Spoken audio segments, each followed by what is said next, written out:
জহিং কয়লামাৰী ৰাইজৰ সহযোগত কয়লামাৰী বাঁছবাৰী খেলপথাৰত কৰম উৎসৱ আয়োজন কৰিব লৈছোঁ। আজি প্ৰথম দিন আমি এয়া নদীত আহিছোঁ। আমি নদীত প্ৰথম বালি উঠা কাৰ্যসূচী আছিলে। আমাৰ অন্তিম কাৰ্যসূচী তথা আখৰাৰ কাৰ্যসূচী আমাৰ অহা 17 তাৰিখে আছে। সকলো ৰাইজৰ সহায় সহযোগিতা তথা সাংস্কৃতিক প্ৰেমী ৰাইজ, কৰম প্ৰেমী ৰাইজক আমাৰ এই উদযাপনস্থলীত আহি উপস্থিত হ'বৰ কাৰণে অনুৰোধ জনাইছোঁ। সকলোৰে সহায় সহযোগিতা কামনা কৰিছোঁ।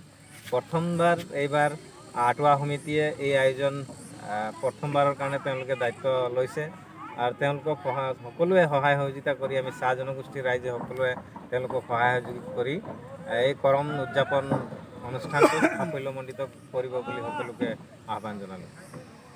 কৰম পূজাৰ কাৰ্যসূচী আজি হাতত লৈছোঁ। আজি যাৱা উদযাপনৰ আজি প্ৰথম কাৰ্যসূচী এতিয়া লোৱা হৈছে। এইকাৰণে আমাৰ সকলো বাঁছবাৰী লাইনৰ আৰু জহিং কয়লামাৰী বাঁছবাৰী লাইনত আমি পাতিব লৈছোঁ। সকলোৰে আমাৰ সহায় সহযোগ লাগিব আৰু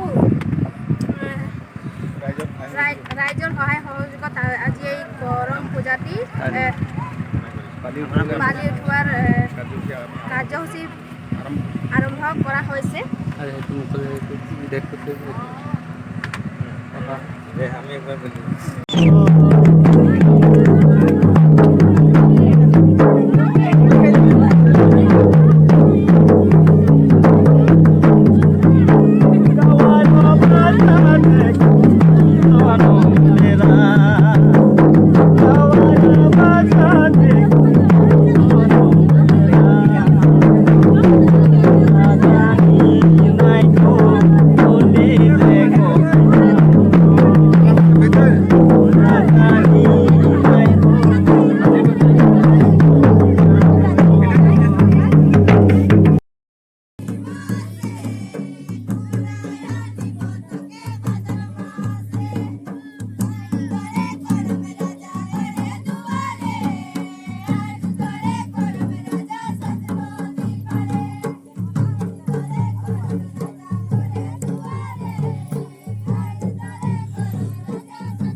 সকলোকে নমস্কাৰ।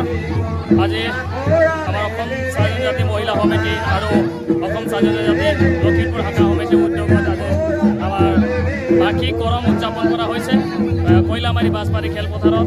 আৰু আপোনালোকে চাব পাইছে অতি সুন্দৰকৈ আমি আজি এই কৰমখিনি উদযাপন কৰিছোঁ। এই কৰম হৈছে আমাৰ জাতীয় উৎসৱ আৰু এয়াই হৈছে আমাৰ পৰিচয়, আমাৰ অভিমান, আমাৰ স্বাভিমান, সকলোৱে আমাৰ পৰিচয়। এই কৰম পূজাক লৈ আমি আমাৰ ৰাজ্য চৰকাৰসহ বিভিন্ন দিশত আমি আমাৰ পৰিচয় লৈ আমি আগবাঢ়িব পাৰিম। সেই হেতুকে আজি আমাৰ এই বাঁছবাৰী খেলপথাৰত আমি আজি উদযাপন কৰিছোঁ আৰু সকলো বিষয়ভাৱে আজি এই কাৰ্যসূচীত উপস্থিত হৈছেহি আৰু সকলোৱে সাজ পোছাক ধুনীয়াকৈ পৰিধান কৰি আহি আজিৰ এই কৰম পূজাৰ সন্মান জনাই আৰু তেখেত সকলোৱে আজি এই অনুষ্ঠানত উপস্থিত হৈ ফূৰ্তি ফাৰ্তা কৰি আছে। ধন্যবাদ। পিয়াকে মৰ সাদাই